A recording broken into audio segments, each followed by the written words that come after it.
action to show forth the greatness of God's kingdom. Now, by the time we get to the scene in today's gospel story, the disciples have been with Jesus for quite a while. They have listened to Jesus' teaching. They have watched him cast out demons and heal the sick and lift up the lowly, sort of like their own kind of training camp. But they too have had their opportunity to take the field.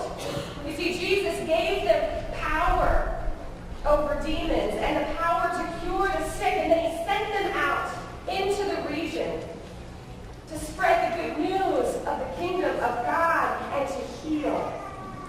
And you know what? Things were going really quite well. But Jesus was rocking the boat.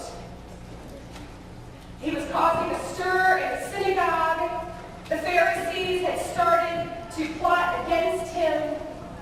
And then Jesus says to his disciples that the Son of Man must undergo suffering and be rejected by the elders and the chief priests and the scribes and be killed. And then on the third day, be raised again.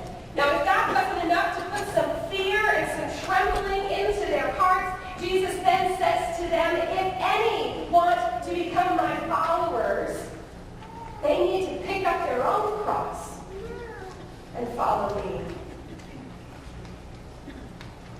The disciples are at a crossroads, literally a turning point in Jesus' ministry. And sort of like Super Bowl teams on the brink of the big game, if anyone is in need of a pep talk, it's the disciples on the brink of this journey to the cross and beyond. Can you imagine their nervousness and not really understanding what Jesus is talking about? Or the self-doubt that they were feeling, wondering why Jesus even chose them for this ministry? The fear of failure? I have long thought of the Transfiguration of Jesus as a kind of a pep talk of encouragement for Peter and James and John. It's about halfway through Jesus' ministry in the Gospel of Luke when Jesus takes these three up the mountaintop. And there he is transfigured. He's changed. His clothes become dazzling white. And Peter needs the splendor of this moment. James needs to experience the glory of God's beloved child, Jesus. John needs to be surrounded by the revelation of God's promise brought to fruition in Jesus the Messiah. Yes, the disciples need this. A God moment. A pep talk before they face the days that are to come. Jesus knew the disciples needed this experience. And maybe Jesus needed it too. The encouragement of Moses and Elijah to feel the fullness of God's presence, to experience peace and wonder and awe and hope. You see, God's glory was meant to bolster the disciples for a life lived in valley times, valley places. Jesus' transfiguration on the mountain reminds them that this is about God's mission, God's ministry, and God's glory being revealed in Jesus, encouraging them for the life in the places where people need care and love and acceptance, on the field of life, where the uniforms don't stay sparkling white, but get dirty with the blood and the sweat and the dirt of sacrifice. And this is the kind of work that needs a pep talk.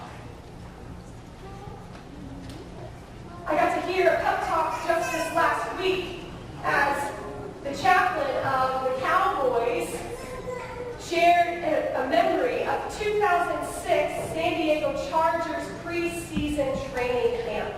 He was then a player for the Chargers, and he recalls that the training was tough. Like 7 guys were bandaged up, beaten up, bruised up.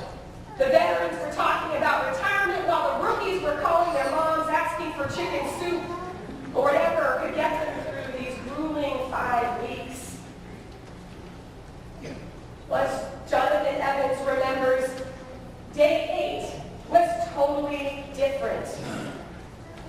As soon as the coach walked into the team meeting room at 7 a.m. that morning, everything went silent. For 5 minutes, the coach just paced and looked into the eyes of each and every player. 5 full minutes. And then he started to speak. He said, "Men, I did not just cast my nets in hopes that the great players that I needed to win a Super Bowl in 2006 would just happen to fall into it. That's not the way that I work. You have been hand-selected, cherry-picked, chosen by none other than myself, and I am Marty Schottenheimer, and I don't make mistakes with who I choose. I watched your films. I saw you beforehand. I knew what you were capable of. So I selected you and put you in a position, put you in that chair for such a time as this, for nothing less than to achieve greatness with the 2006 San Diego Chargers. I've given you a book, and I know that it works because it's been tried and tested. I've given you the coaching staff. I've given you the facility. I've given you the uniform. I've given you everything that you need to experience greatness, for which you have been called. So stand up, strap on your pads, put on your helmet, and meet me on the 50-yard line, because the time for your greatness starts right now." Well, I don't know if that inspires you, but it certainly reminds me of a pep talk that the disciples could have heard. Jesus said, "I did not just cast my nets in the hopes that the people I needed to spread the good news of the kingdom of God would just happen to fall into it. That's not the way I work. You have been hand-selected, cherry-picked, chosen by none other than myself. And I have given you everything you need to succeed. So stand up, go down that mountain, meet me in the places of suffering, for the time of my greatness starts right now." Jonathan Evans goes on to remind us that you have been chosen. Your sons have been chosen. Your daughters have been chosen. Your grandchildren have been chosen. And the last time I checked, it's God.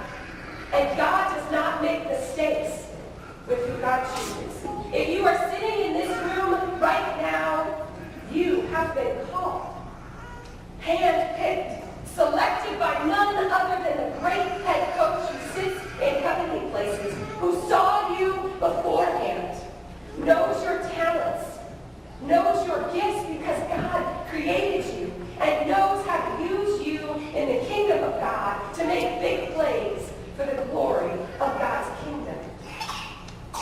This is good news.